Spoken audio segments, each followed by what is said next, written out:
వీళ్ళు పేరుకు క్రైస్తవులైన నామకార్థ క్రైస్తవులుగా ఈ లోకంలో జీవిస్తున్నారు. వారి యొక్క జీవన విధానమే ఈ యొక్క స్కిట్.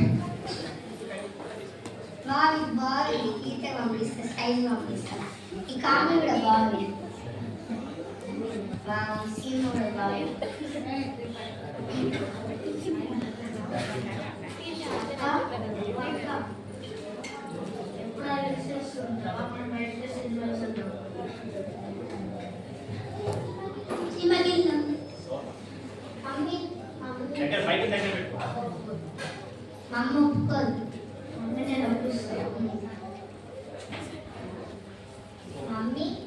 చెప్పండి.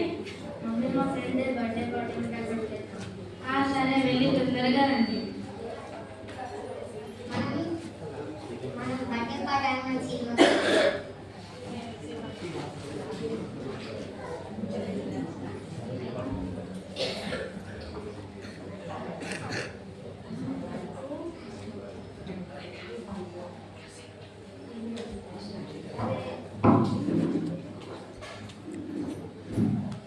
రేపు 10,000 బెట్టు పెట్టాను. మ్యాచ్ ఏమైందేమో. నేను మ్యాచ్ చూస్తా.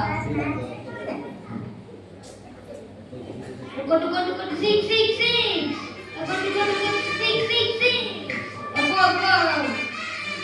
అచ్చా వికెట్. ప్రశాంత్ రాజ్ అరే జరా కూర్చో. అరే 10,000 బెట్టు పెట్టాను. మ్యాచ్ చూడలేము. నాకు చాలా భయం అవుతుంది. అవునా?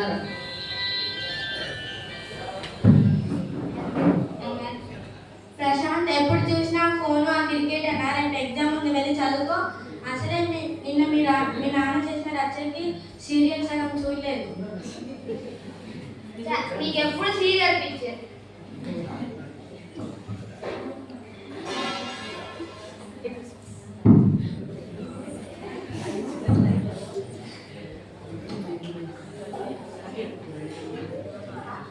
తాగుబోతైన భర్త.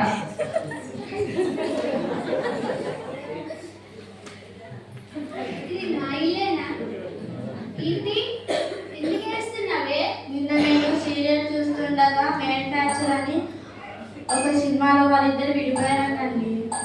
అయ్యో, అంత అన్యాయం జరిగిందా? అంతేకాదండి, వాళ్ళు ఈ రోజు కోర్టు కూడా వెళ్ళారంట విడాకుల కోసం. మన పక్కింటి సుబ్బారావు ఏమో వాళ్ళు కొట్టుకున్నా తిట్టుకున్నా, వాళ్ళు కొట్టుకోవాలి తిట్టుకోవాలి, వాళ్ళు విడిపోతే చదివిన పడతానో సీరియల్లో విడిపోతానో ఏడుస్తున్నావా? ఎవరు పిచ్చి వాళ్ళకి ఆనందం లే.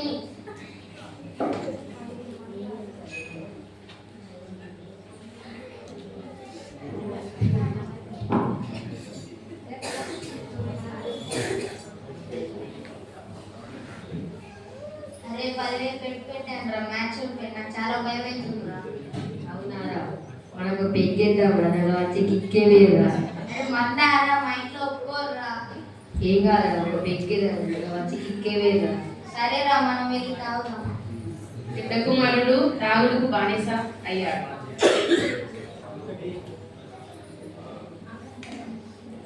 ఏమంటే మన పెద్ద కుమారుడు ఎగ్జామ్ ఫీజు కానీ ఎగ్జామ్ డబ్బులు తీసుకుని ఎటో వెళ్ళిపోయారండి. ఫోన్ చేస్తే కూడా లిఫ్ట్ చేయట్లేదండి.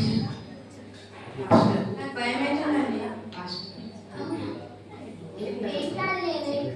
ఏం భయపడకు, వాడే వస్తానులే. నేను పాస్టర్కు ఫోన్ చేస్తాను.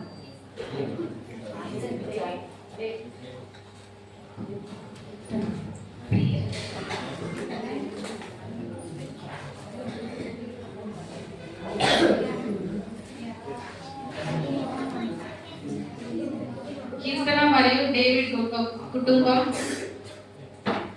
కొన్ని రోజుల తర్వాత.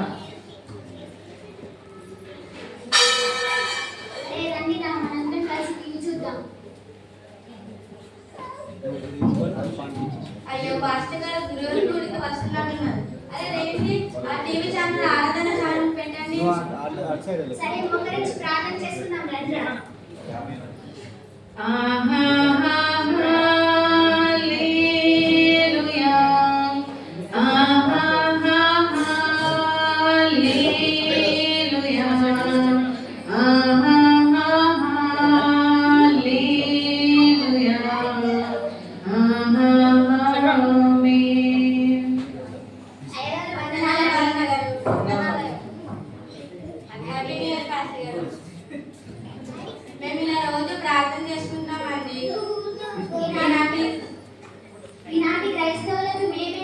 సంతోషం అయ్యగారు. ఏర్పడుతుంది మీ ఆదర్శ సరే అయ్యగారు, ప్రార్థన చేయండి అయ్యా. ప్రభా మీరు సరైన రక్షణ దయచేయండి అయ్యా. మీ కుటుంబంలో సమాధానం దయచేయండి అయ్యా. మీకు స్తోత్రాలు ఇస్తూ యేసునామములో ప్రార్థిస్తున్నాను.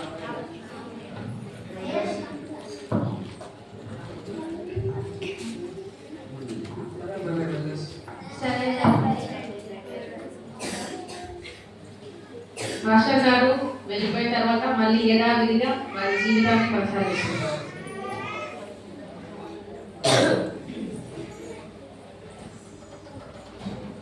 ఏమంటే మన చిన్న కుమారుడు ఎగ్జామ్ ఫీజు కానీ డబ్బులు తీసుకొని వెళ్ళాడని ఇంకా రావట్లేదు. ఫోన్ చేస్తే లిఫ్ట్ చేయట్లేదు అండి.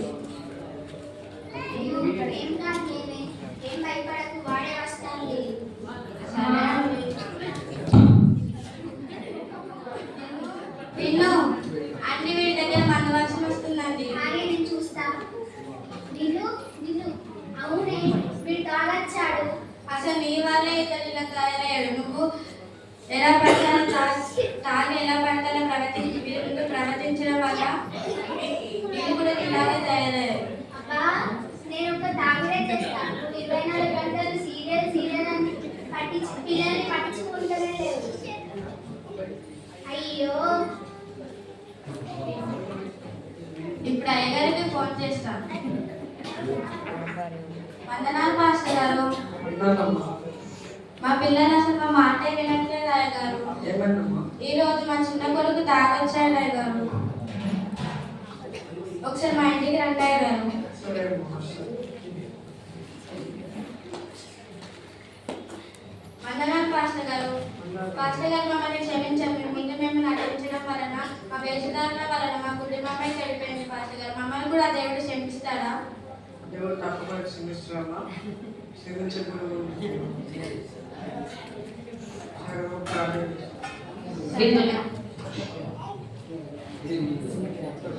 సూత్రాలు చేస్తున్నాం ప్రభా. మీరు మన నేను తెలుసుకునే సరైన మార్గదర్శకులకు వచ్చారయ్యా. మీకు సూత్రాలు చేసి యేసునామములో ప్రార్థించున్నాము. ఆమేన్. ఏమండి, మనకి ఆ దేవుడు క్షమించాడు. ఇక్కడి నుంచి మనము ఆయన సన్నిధికి తప్పకుండా వెళ్ళాలి. సరే నేను కూడా తాగు మానేసి మన రాత్రి పగలు కష్టపడి మన పిల్లల్ని బాగా చూసుకున్నాము. సరే అండి. కొన్ని రోజుల తర్వాత వీరి జీవితం పూర్తిగా మారిపోయింది. నిన్ను చెప్పనమ్మా. ఇదిగో నీ ఎగ్జామ్ ఫీజు కావాల్సిన డబ్బులు కట్టే ఎగ్జామ్ చాలా బాగా రాయనన్నా. అమ్మ, అసలు మీరేనా? రూపాయలు అడిగితేనే ఇల్లంతా గోల గోల చేస్తారు. అలాంటివి మీరు 5,000 ఇచ్చారు. అవునా, చాలా బాగా చదువుకో. దేవుడు మనల్ని క్షమించాడు. ఇక్కడ నుంచి మనం ఆయన సన్నిధికి తప్పకుండా వెళ్ళాలి. నేను ఇంకా వస్తానమ్మా, తాగుడు బంద్ చేస్తాను. ప్రశాంత్ అమ్మ, ఇదిగో నీ బెట్టింగ్ పైసలు పెట్టావు కదా, ఇది తీసుకో. ఇక్కడ ఇప్పుడు మన దేవుడు మనల్ని క్షమించాడు. ఇక్కడ నుంచి మనం తప్పకుండా సన్నిధికి వెళ్ళాలి. సరే అమ్మ, నేను కూడా క్రికెట్ మ్యాచ్ బెట్టింగ్ బంద్ చేసి మీతో కూడా 3 రోజులు సన్నిధికి వస్తాను. సరేనమ్మా. శాలం, మను, సుహాల్, డబ్బులు తీసుకోండి. మీకు ఏమైనా ఖర్చులు ఉంటే వాడుకోండి.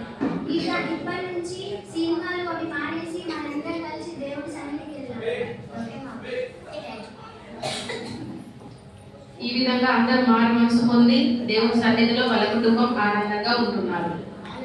థాంక్యూ అండి.